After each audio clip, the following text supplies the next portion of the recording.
Anniversaire qui est célébré à partir d'aujourd'hui et jusqu'au 14 juillet à Toulon. C'est le 50e anniversaire de la disparition de Rému. Rému le Toulonnais, qu'Orson Welles considérait comme le plus grand acteur du monde. Rému devenu légende. Reportage de Michel Fulat et Alain Durand. Il ne cherche pas à détourner la conversation, n'est-ce pas?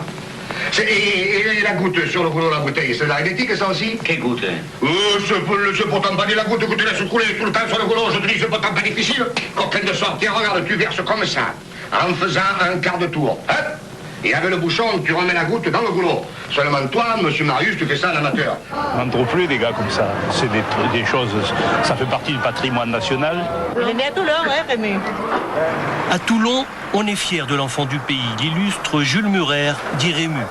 En 1883, il naît ici, à 2 pas de l'Arsenal, le quartier populaire de Toulon. Fils de tapissier, à 17 ans, comique troupier, il donne des spectacles à l'opéra. La belle époque arrive avec les cafés-concerts et les revues. Félix Mayol, le grand chanteur toulonnais, déjà célèbre, l'invite chez lui. Rému est venu voir Mayol ici 100 fois, 1000 fois. Il y a l'ombre de Rému qui traîne un peu partout. Ils parlaient bien entendu de leur profession, de leur de chansons, de théâtre, de music-hall. En 1910, on raffole de comiques et de bons diseurs dans la capitale. Rému veut réussir, quitter Toulon. La consécration, c'était Paris. Et c'est Mayol qui lui a permis de venir à Paris. Parce que venir à Paris, il fallait avoir un point de chute, il fallait avoir un contrat surtout, pour jouer. Et du talent. Mais ça, le grand Jules en a. D'ailleurs, il suffit d'aller à Cogolin, près de Saint-Tropez. Il a son musée. La petite fille du grand acteur y a pieusement préservé le patrimoine. Visite guidée. Bien, alors nous voilà à la table de la partie carte. Comme vous pouvez le voir, eh bien, il y a ici la casquette de César, le pantalon de César que malheureusement ma grand-mère avait fait remettre à sa taille. On y voit aussi le chapeau de Panis. En fait, c'est le décor de Marius, la pièce qui en 1929 apporte la gloire à Rému. Une pièce d'un jeune auteur, Marcel Pagnol. Lorsque Marcel est allé porter sa pièce à lire à mon grand-père, il est allé l'aborder en lui disant « Bon, je suis né à Aubagne, alors déjà c'était une grande ouverture. Et puis je vous ai écrit le rôle de votre vie, je vous ai écrit le rôle de Panis dans ma pièce Marius. » Mais Rému préférera jouer le rôle de César. Il avait toujours raison. Rému, il avait le génie de la dramatique, Rému. Il comprenait tout. 1931, ce sont les débuts du cinéma parlant. Rému n'y croit pas, pourtant ses films le rendront célèbre. Il a eu des gros problèmes, parce que dès qu'il a tourné, c'est vrai que le preneur de son disait « Oh là là, mais qu'est-ce que c'est que ce comédien, il faut le changer, il a une voix qui fait exploser les micros. » Alors Pagnol avait rétorqué « On peut changer un preneur de son, on ne peut pas changer Rému. » Tu me fends le cœur, hein? Oh non, César. Pas de César, tu me fends le cœur. Tu me fends le cœur. Tu me fends le cœur. Oh! Et alors? Ah, alors, ne jouons plus, non? Qu'est-ce qu'on fait?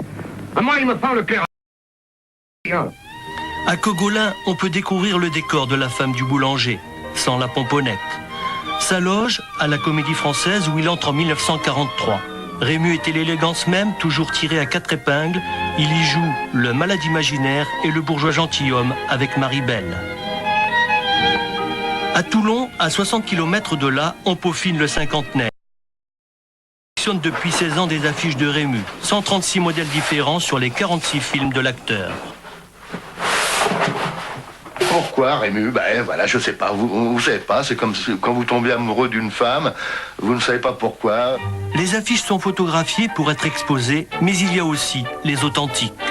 Voilà, ça c'est le mythe, c'est le plus beau film de Rému et de Marcel Pagnol avec la belle Ginette Leclerc, la femme du boulanger qui a été projetée dans le monde entier. Voilà, ça c'est mon amour. Tu l'as vu retourner? La pomponnette? Et garce, salope, ordure. C'est maintenant que tu reviens, hein? 60 ans après ce film, un autre artiste toulonnais achève le buste de Rému. De faire une œuvre de Rému, c'est la plus belle chose qui puisse m'arriver. Alors, je l'ai fait au maximum le plus ressemblant, de façon à ce que quand je travaille, on dirait qu'il me parle. Pour l'histoire, Rému il possédait un fétiche dont il ne se séparait jamais. C'est un petit bout de bois qu'il avait ramassé à la guerre de 14 parce qu'il avait réchappé à la mort et il avait attaché diverses petites médailles avec son lacet de chaussure, sa plaque militaire. Cependant, le 20 septembre 1946, pour la toute première fois, il l'a oublié.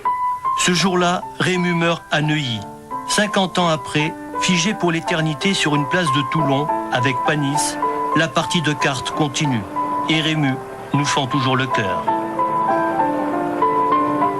Voilà, et un grand hommage donc à cet acteur légendaire pendant 1 mois et demi à Toulon à l'occasion du